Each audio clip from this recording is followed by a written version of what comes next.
प्रिय विद्यार्थियों नमस्कार। मैं डॉक्टर चंदन प्रकाश, व्याख्याता इतिहास विभाग, वीर विरमदेव राजकीय स्नातकोत्तर महाविद्यालय जालोर में अपने पर्सनल यूट्यूब चैनल पर आपका हार्दिक स्वागत करता हूं। प्रिय विद्यार्थियों, आज हम सिंधु सभ्यता के लोगों का सामाजिक जीवन का अध्ययन करेंगे। विविध वर्गों का अस्तित्व। सिंधु सभ्यता के अवशेषों के प्रकाश में ये अनुमान सहज ही लगाया जा सकता है कि समाज में कई वर्ग थे। विभिन्न उपकरणों से अनुमान लगाया जा सकता है कि कुंभकार, राजगिर, बढ़ई, सोनार, दस्तकार, जुलाहे, ईंट बनाने वाले, मन के बनाने वाले इत्यादि पेशेवर लोग रहे होंगे। कुछ विद्वानों के अनुसार उस काल में पुरोहितों का एक अलग वर्ग रहा होगा और तत्कालीन समाज में उनका महत्वपूर्ण स्थान रहा होगा। राज कर्मचारियों एवं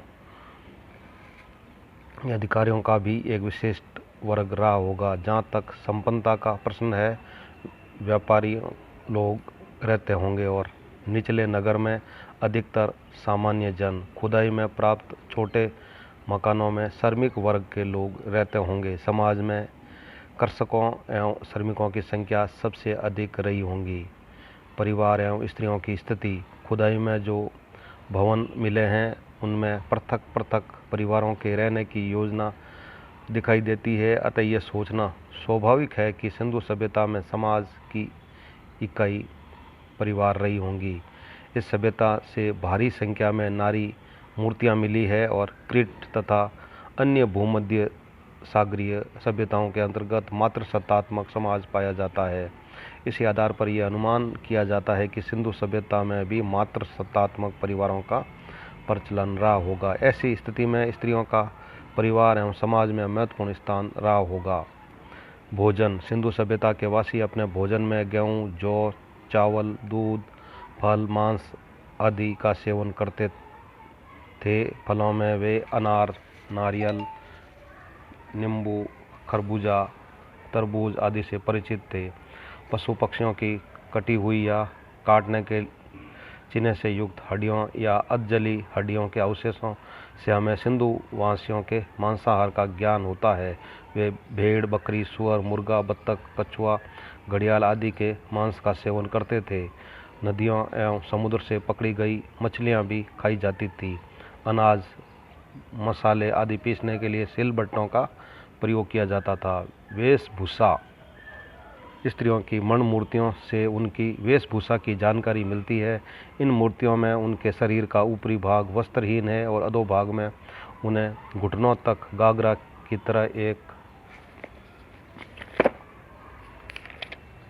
घेरेदार वस्त्र पहने हुए दिखाया गया है। कटी प्रदेश पर इस वस्त्र को मेखला या करदनी से कसा जाता था। कुछ मूर्तियों पर लहंगे पर उभरे बूटों का प्रदर्शन भी मिलता है।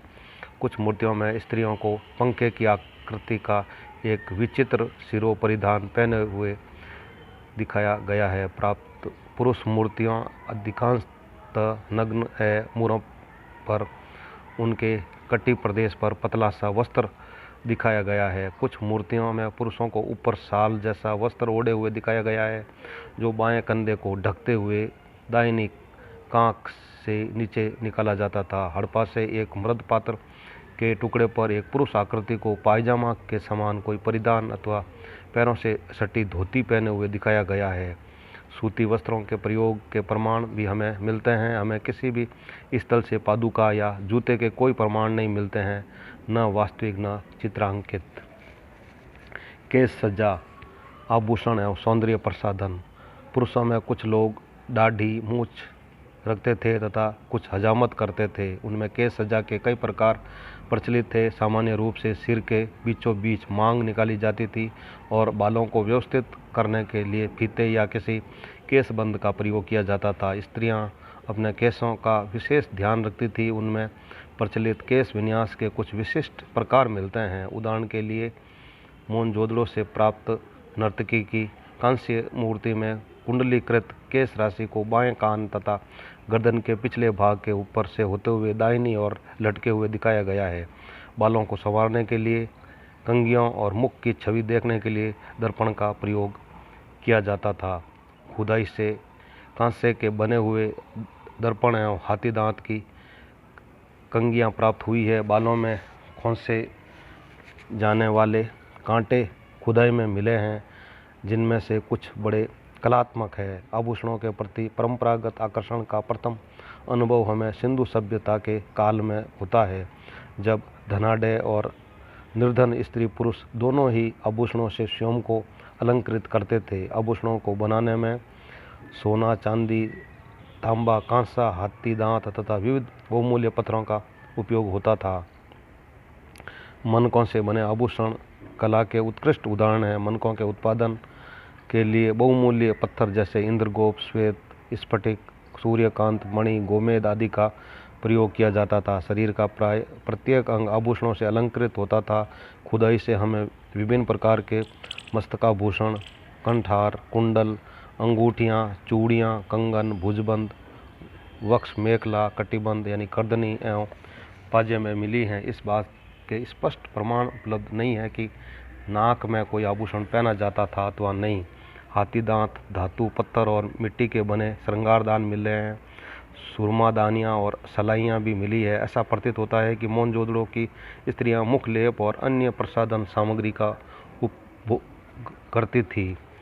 घोंघे की छोटी सीपी में रखा लाल गेरुए रंग का पाउडर यानी रूज, हरे रंग के मिट्टी के टुकड़े, श्वेत मुखलेप, क्रीम की तरह और काले रंग की सौंदर्य सामग्री मिली है। आमोद प्रमोद उपलब्ध प्रमाणों से सिंधु सभ्यता के लोगों की आमोद प्रमोद प्रियता का प्रकाशन होता है। खुदाई से हमें बहुत बड़ी संख्या में खिलौने एवं आमोद प्रमोद से संबंधित वस्तुएं पाई गई है। मिट्टी को पकाकर बनाई गई गाड़ियां विशेष लोकप्रिय खिलौना थी। खोखली गेंदों के आकार के झुनझुने मिले हैं, जिनके अंदर छोटे छोटे कंकर भरे होते थे। मिट्टी से बनी चिड़ियाँ एवं मिट्टी के बने छोटे पिंजरे से ज्ञात होता है कि पिंजरे में चिड़ियों को पालने का प्रचलन बहुत पहले से चला आ रहा है। बच्चों में कंचों का खेल भी प्रिय था। खुदाई में पांसे भी मिले हैं, जिनका उपयोग ध्रुत क्रीड़ा में किया जाता था।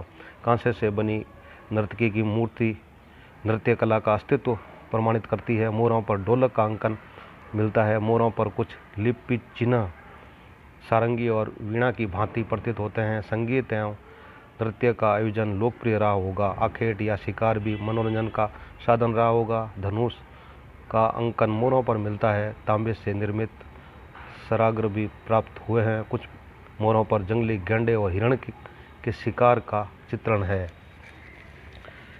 इस प्रकार विद्यार्थियों, आज हमने सिंधु सभ्यता के लोगों का सामाजिक जीवन का अध्ययन किया है। Very thanks.